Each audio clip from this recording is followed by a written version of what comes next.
Quando a gente olha para uma planta, o que vem à mente? Beleza, talvez tranquilidade. Mas e se na verdade estivéssemos olhando para um motor? Uma máquina biológica super sofisticada que, de forma silenciosa, energiza praticamente toda a vida na Terra. Essa é a grande questão, né? Como é que essas estruturas que parecem tão paradas, tão passivas, são, na verdade, a força motriz por trás de ecossistemas inteiros? Essa engenharia verde que a gente vai desvendar agora. A chave é justamente essa: enxergar as plantas como motores. Motores biológicos, silenciosos, mas incrivelmente eficientes. A ideia aqui é basicamente desmontar esse motor peça por peça para entender como ele funciona de verdade. Ok, então vamos lá. Antes de sair desmontando a máquina para ver as peças, a gente precisa entender as especificações básicas. O que, afinal, define uma planta? Qual é a ficha técnica dela? Bom, aqui está a ficha técnica de qualquer planta. De forma bem direta, elas têm células organizadas, ou seja, são eucariontes, elas criam o próprio rango, são autrótrofas e fazem isso usando a luz do sol no processo que a gente conhece como fotossíntese. São formadas por muitas células e têm componentes bem únicos, como os cloroplastos, que são cruciais. É como se fosse o DNA fundamental de toda a vida vegetal. Certo, agora que a gente já conhece as especificações, chegou a hora de abrir o capô. Vamos analisar os três componentes principais dessa máquina incrível: as raízes, o caule e as folhas. Vamos começar pela base, pela fundação de tudo. As raízes. Pensa nelas como a âncora e o sistema de abastecimento da máquina. Além de prender a planta com firmeza no chão, são elas que vasculham o solo atrás de água e minerais. É o combustível bruto do nosso motor.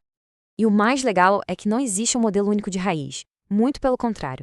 O design delas é de uma versatilidade impressionante. Algumas, como a cenoura, viram um depósito de energia. Outras se agarram em árvores para sobreviver. E tem até as que flutuam na água. É engenharia se adaptando perfeitamente a cada ambiente, a cada necessidade. Subindo um pouco, a gente chega no chassi principal, que é o caule. Ele tem duas funções vitais. Primeiro é o esqueleto, que dá suporte e altura para a planta.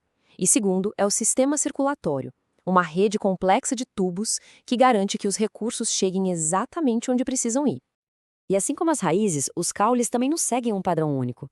A gente vê os troncos gigantescos buscando o céu, os caules rastejantes que vão conquistando o terreno e até os subterrâneos, como o gengibre, que operam totalmente escondidos da nossa vista. E finalmente chegamos na sala de máquinas, as folhas. É aqui que a mágica da engenharia acontece. Elas são verdadeiras usinas de energia solar. A função delas é captar a luz do sol e convertê-la em energia que pode ser usada por toda a planta. Bom, agora que a gente já viu as peças, vamos entender a engenharia por trás de tudo. Como é que essa máquina biológica funciona para produzir o próprio combustível? Como é esse processo? O processo todo lembra muito uma linha de montagem perfeitamente sincronizada. Primeiro, as raízes absorvem a matéria-prima. Depois, o caule transporta tudo para cima. Nas folhas, a fotossíntese processa essa matéria-prima com a luz do sol. E, por fim, a energia, já prontinha, é distribuída para toda a planta. É um ciclo de produção genial e totalmente autossuficiente. E essa logística interna é feita por dois sistemas de transporte. Primeiro, a gente tem a seiva bruta, que é basicamente água e minerais. Ela sobe das raízes até as folhas por uns canais chamados de xilema. Aí, depois da fotossíntese, o produto final, que é a seiva elaborada, um alimento rico em energia, desce das folhas e vai para o resto da planta através de outros canais, o floema. É uma verdadeira logística de mão dupla. E aqui está o coração do nosso motor, a fotossíntese. A planta captura o dióxido de carbono do ar, junta com a água que veio lá das raízes e, usando a energia da luz do sol, a clorofila faz a mágica acontecer. Ela cria a glicose, que é o açúcar que alimenta a vida. E de quebra, como um subproduto vital, ela libera o oxigênio que a gente respira. Agora, se liga nesse número, que mostra a escala dessa operação: 99%. Quase toda a água que uma planta absorve não é para ela. Ela é liberada de volta na atmosfera pela transpiração. Isso significa que as plantas são como bombas d'água gigantes, peças absolutamente fundamentais que movimentam o ciclo da água no nosso planeta. Mas essa máquina não apareceu do nada, né? A engenharia vegetal evoluiu ao longo de milhões de anos. A gente pode pensar nessa evolução como 4 grandes modelos ou atualizações, cada uma trazendo inovações importantíssimas. Essa história evolutiva é simplesmente fascinante. Tudo começa com as briófitas, as pioneiras, as primeiras a se aventurarem fora d'água.